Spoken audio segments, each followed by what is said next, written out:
Morning. Don't know where you are, but where I am, it's early. The world's still stretching, the coffee's hot, and the signals are already coming in.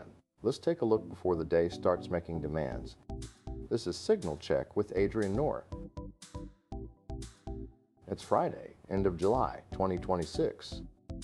The house is quiet, the inbox hasn't exploded yet, and somewhere out there, someone's already clicked something they shouldn't have. Coffee's doing its job.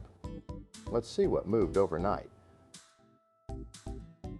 So here's one that keeps coming back, those cheap streaming boxes. You know the ones. Unlimited movies and shows, one-time payment, no subscriptions. They show up on sketchy sites, Facebook ads, maybe even your uncle's recommendation at Thanksgiving. Security researchers have been screaming about these things for years, and the message is simple. They're not just pirating content, they're wrenching out your home network. While you're watching bootleg movies, the box is quietly operating as a proxy node, turning your internet connection into cover for someone else's traffic.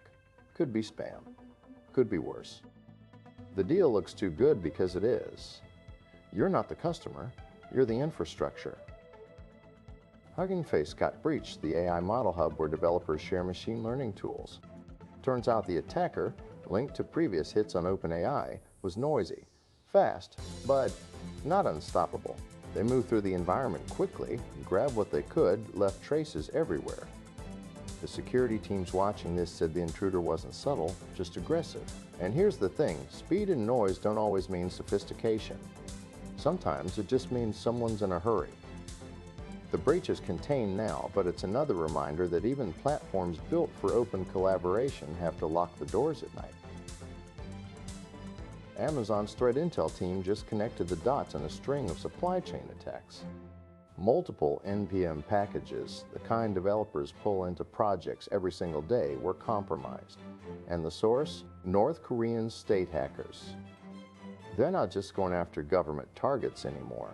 They're poisoning the well, injecting malicious code into widely used open source libraries, waiting for someone to install the update without checking. It's patient, it's effective, and it scales.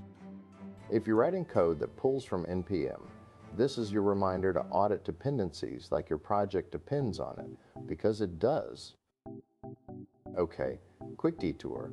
Runner's World just published their top 10 running shorts, the ones that prevent chafing, hold your snacks, keep you cool. I know, not a cybersecurity story, but if you've ever tried to run 5 miles in the wrong gear, you know gear matters. Sometimes a signal isn't about breaches and exploits. Sometimes it's just practical advice for people trying to move through the world a little more comfortably. And honestly, after that NPM supply chain nightmare, we could all use a reminder that some problems have simple solutions.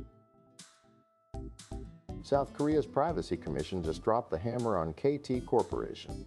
54 billion won. That's $39 million. The telecom giant failed to protect customer data, and the regulators made it expensive.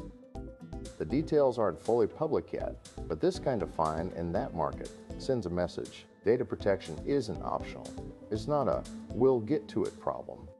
And when a company that size gets hit with a penalty that large, every other telecom in the region is suddenly very interested in their own security posture. And finally, this one's just delightful. Climbing Magazine says if your new rock climbing shoes are too tight and won't break in, put them in the oven. Low heat, not long, just enough to soften the rubber and let them mold to your feet. It's one of those hacks that sounds completely insane until you try it and realize, oh, that actually works. There's something satisfying about a solution that's both weird and effective. Just to go forget they're in there. Melted climbing shoes smell exactly as bad as you'd imagine. That's Signal Check for today. Close the tabs, step outside, the day's waiting. We'll talk again next time.